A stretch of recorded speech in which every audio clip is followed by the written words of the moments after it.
Shalom Aleichem, everyone. We're continuing here in Hachzeg's learning of the Pele Yoetz, day number 249, Lag Ba'omer, Lag Samech, as they say. Let's see what it says over here in the Pele Yoetz, talking about halva, making loans, and in tricky circumstances and situations. Amna ma'over k'shay halva meruba ve'ena ish batuach. If someone's asking you for a large loan and you cannot trust them, lo yalva bli mashkan, do not loan them a penny without a mashkan, without collateral. Kedei shelo yeh toya al rishona, so you shouldn't come to regret earlier loans that you made because now you can't trust anybody. You're going to end up losing out. Now don't push the guy off. The guy comes to you and he asks for money and you can't trust him and you don't really intend to loan him anything. Don't push him off with words and say, Lech v'shav, go and come back. When you come back, I have to think about it, I'll see. And meaning, if you already have in mind that you're not going to loan the money, don't talk to him like that and get up his hopes, because you're hurting him as well. So too. Don't do like some wealthy people do. They say, you know what, I'm going to be a generous person. I'm going to give tzedakah. The guy can't afford anything. So you know what, I'll give him the money, we'll see what's going to happen. Don't do like this, because in the place of tzedakah, of charity, there is tzedakah, there is crying out and screaming, which means that you thought you're being a nice guy, you're loaning the person money, you expect somehow he's going to pay you back, and lo and behold, he doesn't pay you back a dime. Now, instead of being a generous, benevolent person, you're crying out, Hashem, how could you do this? I tried to be nice, I got no money back. Now, if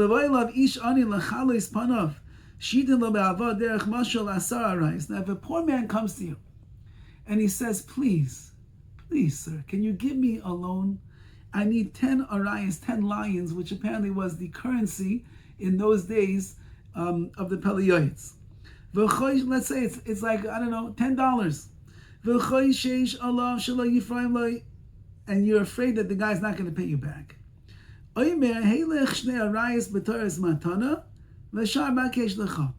says, you know what? I'll tell you what, here's 2 as a matana, and the rest you should go and find somebody else that's going to loan you the money. You did 2 terrible things over here, says the Pele Yoetz. Echad, number 1. You didn't give him what he needs. He asked you for 10. You only gave him 2. So you didn't provide him with what he's asking for. The poor man was expecting and hoping that you'd give him 10 as a loan, so he can stop being so depressed over the loss that he has no money. And now you ended up giving him 2 as a gift. How did you help him? You made things worse.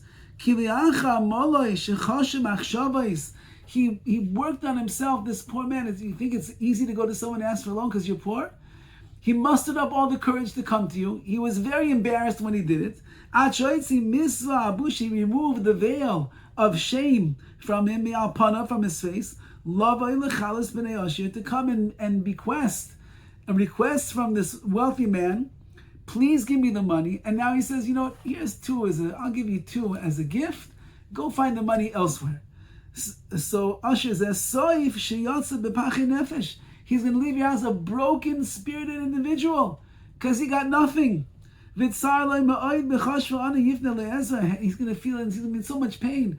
He said, I turned to this wealthy man over here I thought I could rely upon, and I asked him for help, and he ended up giving me 2 coins for free, and he said, go find the rest yourself. I don't even have what I need.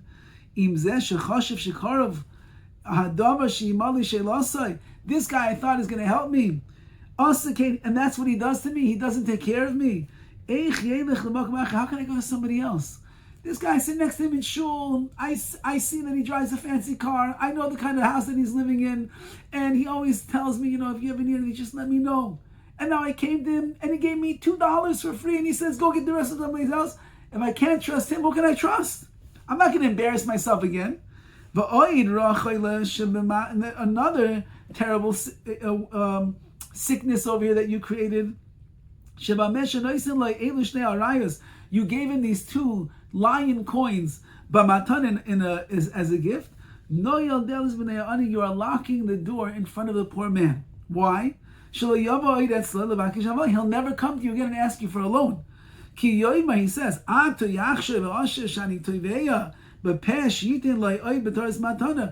going to say to himself, look, the rich man knows I came and asked him for 10, he only gives me 2, and he tells me to get the money elsewhere. Anytime I come for a loan, the rich man's going to think, oh, you know how it works over here. You're going to come to me, so I'll give you 2 for free, and you're going to go with somebody else to get the rest? So I'll never ask you for a loan again. I know this is the way that he functions. He doesn't give the loan, he only gives out 2 coins as a gift.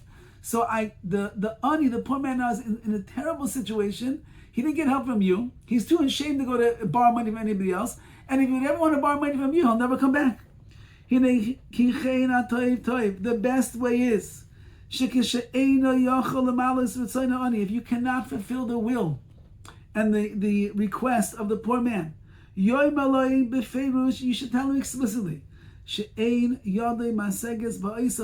I'm sorry, I don't have the money right now to give you a loan. But true, I simply don't have any extra funds in my account. I cannot lend you the money. But you should appease him with words. And you should try to satisfy his starving soul. You should say, I promise you. It pains me so much that you are suffering. I wish that I could help you. With all my heart, I wish, all my soul. I don't have the money right now. I wish I could help you. Then empathize with the poor man. Now, if you have money and you really could loan it to him, but you don't want to give him the money without a mashkan, without collateral, tell him explicitly, bring me a mashkan. Bring me a nice watch, some candlesticks, whatever you might have, your wife's jewelry. I'll loan you the money, no problem. If you don't want to crush the poor man, then you can tell him, and you can even change the truth a little bit and tell him, I'm sorry, I have nothing. I have nothing to give you. But if you want, bring me some collateral. I'll go ask my friends, can you help out this poor yid over here? Maybe you have the money, you can loan it to him. But if you don't want to loan him the money at all, don't give him tzedakah and say, here, take the money, and we'll see what happens. Then you'll bring about a chorban, you'll bring about a destruction, as you mentioned before. In place of tzedakah, there will be tzedakah, there will be crying out, and then these wealthy individuals will not make loans and not do tzedakah and charity to people at all. Rachmana litzlan. So do things wisely and carefully. You don't have to give away your money, says the Pele Yoetz. That's not what HaKadosh Baruch Hu wants. It's not what the Torah wants. Do it in a wise, calculated kind of a way, and that way everybody is a winner. You get the mitzvah of halva, of loaning money, or tzedakah, of charity.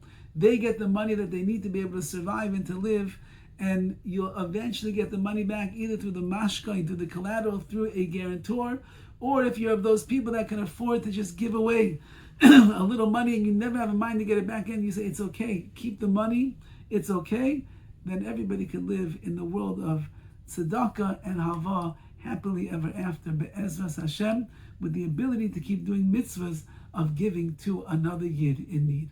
All the best.